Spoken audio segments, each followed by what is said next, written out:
Hey guys, this is Mark with Student of Life, and I'm going to put this on my Professor M channel. That one is more about business economics, finance management, and those kind of things. That's why I wrote my book, The Scrapper. It's to reflect on the way business is done in America and to show a different way it can be done. But I wrote it as a story format to help influence people to see that things don't always have to be black and white. The link for the book will be included in the description. If you're interested, please check it out. I think it's only 16 bucks in America, and it would just really help out with spreading the word in terms of people seeing a new perspective on what it means to actually run business differently and ethically. But I'm doing this video, and I have my voice lowered because it's like 2 in the morning right now. I can't really sleep because I'm a fucking night owl. But I'm doing this video because I just want to share, and I think it's important to share that getting work, like not just any kind of work that you went to college for or specialized in, um, that has a career path and growth and pays well and requires thinking and is just more versatile. Those jobs are difficult to get in the United States specifically. My current situation, I'm only applying for fully remote work, so maybe that bucket in itself is also very difficult and challenging because everyone's applying for remote work. I'm not saying everyone's qualified, but there's just a large pool of applicants, and we all know how fucking lazy HR is, where they just read things as black and white. And most companies, the bigger companies, have a filtering system, so that if you don't have the keywords in your resume, then it's or like HR or hiring managers never get to see it. But the core message of what I want to share is that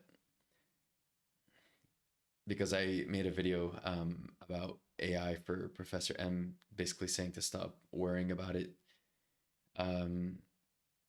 It's always been hard to get something good in a good field, in a good career, that requires a college degree potentially, or just higher level faculties, higher value things. Those have always been difficult from my experience. Even back in college, I graduated with my bachelor's in 2019, I believe. And prior to graduating, I applied to over 100, or I think 100 internships, got rejected by all of them because all of them want 5 years of experience from college students, of course, because that's logical. And it was very hard to get something. I did many interviews, learned from my mistakes. Of course, I made mistakes. However, I only needed one out of that 100 to get my foot in the door, which then gave me a foundation with experience to then land my next job. And then that helped with the next one. And that's usually how it goes. So I want to just share the statistics and the numbers for myself. And if you're someone looking for work, if you're a newly graduate, if you're someone looking to transition to a new industry, which is what I'm doing, if you're just having trouble finding something within a career path that pays well, and like that's kind of the assumption, pays well, good career path, provides flexibility, is in the office, that kind of stuff. So far in the past 5 weeks, I've applied to 180 places. These are fully remote positions, and I'm focusing specifically within analyst roles. I have my master's in business, but it was a focus on finance, data science, operations, that kind of stuff. and I would apply to operations analyst, business analyst, financial analyst, FP&A, financial planner, and analyst, and different positions. And I applied initially to, sorry, I'll just go through the numbers. So I applied to 180 in the last 5 weeks, and then I got rejected by 60 so far. I keep track of them. I have an inbox in my Gmail, like a folder that is called Rejections, and every rejection I have, I just put it in there, and it helps me keep track of the numbers. And I've had one interview so far. I was supposed to have another one last week, but then they froze hiring for whatever reason. I'm not even going to speculate to be like AI is taking over everything. So those are the numbers. And initially, what I did, like strategically, was not really much. I had my resume already made, and it worked out more or less for me. And I applied with that for the first 80. Got rejection. Sometimes very fast rejections, which then told me that the screening system, ATS, I forget what it stands for. Basically, like that feedback told me that I'm not passing that screening process for some companies. So then I readjusted. This time I used GPT or Grok or Claude to then optimize my resume for the ATS, for the keywords within specific industries, and then I created, and then I had that resume, and then I applied for another 50, got one result. And then what I did then was create separate resumes per analyst or industry field or career field. So I have a financial analyst resume, I have an insurance analyst resume, I have a operations analyst resume, and I use those to apply to their respective role that's being put on Indeed or LinkedIn or whatever. And that one helped because I within so I was up to 150 at this point, and then I applied to another 30 with that method, and I got one interview, but it didn't happen. So some success there. I currently, so my main goal is to shift into the insurance industry within the analyst role. So right now I'm going to be focusing more on the analyst aspect to get into the insurance industry. And one thing that I did was complete the associates in general insurance, where I studied for a week and did the exam online and passed. And that will be something added to my resume to show the industry that I'm serious in terms of transitioning to work with them. And the core of what I'm trying to get at, because I just keep seeing this shit like on LinkedIn or on YouTube, especially with the AI doom and gloom stuff, which I just want to like put that aside for a second and just explain that getting something, a job within a career, especially one that you want, that is very specific, is hard as fuck and has always been hard as fuck. It's never been easy.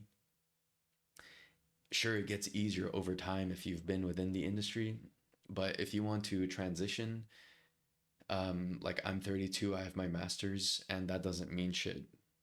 There are people like you, if you're watching, you just graduated college, for example, and it's still hard as fuck. And I think the story or the feedback that I get when I see this is that it doesn't matter what phase you're in, whether you're in the beginning of your career, in the middle of your career, transitioning careers, trying to grow within your career, that luck is the number one factor. And the whole thing about creating your own luck, what that just means is that it's a numbers game. If I apply 1,000 places within the Z fucking been in Germany too long, um, within the direction that I want to go in, then something will stick just by the law of averages. Um, Something has to stick. And if it's not, then you just adjust as you go. But it's never been easy to get something ever. Um, and that's something I think is important for people to take away at whatever stage you're in. Um, and the reason it's hard is for many reasons. There's hundreds of applicants. Again, I'm not a big fan of HR as a department. I think they suck. I think that they can't, they're not capable of seeing things in shades of gray. They just see things as black and white. Like, if this candidate doesn't fit exactly what was told here, then therefore it doesn't, like, you're out, which is stupid. Like, someone that works in project management in construction should has the skill to then transition to software, for example. The principles are still the same. Yeah, you're dealing with different personalities and you're dealing with a different industry. However, the skills, the management skills to manage a project are more or less the same. You got a budget, you got time, you got people to deal with, you got bullshit to deal with internally and externally with customers, documentation, liabilities, etc. And I think, in my opinion, the standard of HR across America is it just sucks. It's stupid, and it doesn't help to complain. It just helps to play the game. And the game they play is, do you fit exactly like what we're asking for? And if you think or are close to it, then the answer is yes. Like, yes. Are you advanced in Excel? Yes. What does that mean? It means different things for different roles. But if you've been working on Excel for a while, like, being advanced means different things. Like, for many industries or many positions, being advanced in Excel is like, can you use pivot tables, which is not that fucking hard to use. And you learn it in like 5 minutes. So that's kind of my rant, something to share, which is that, number one, it's a numbers game. Number two, it's always been hard to get something. Number three, get the fuck after it and stop complaining, because if you're 20 or 30 or 40, it's going to be the same fucking story of, it's hard to get something that I want specifically for my goals, for what I need. It's never been easy. However, you just adjust and you just keep going. And that's what I hope to keep doing. And I will just keep you guys updated on what the next steps are or what has been happening. I'm currently unemployed. I just traveled 20 countries. It's all the world. And I'm back to being a productive member of society. And it's never been easy, and it's never going to get easier. So just get after it, keep applying, adjust your tactics, and you'll get in and get somewhere. And stop blaming, in this case, I just want to say, stop blaming machines and rich people and all this shit. Like, it it has always sucked. So just go. All right, that's all I got. Peace.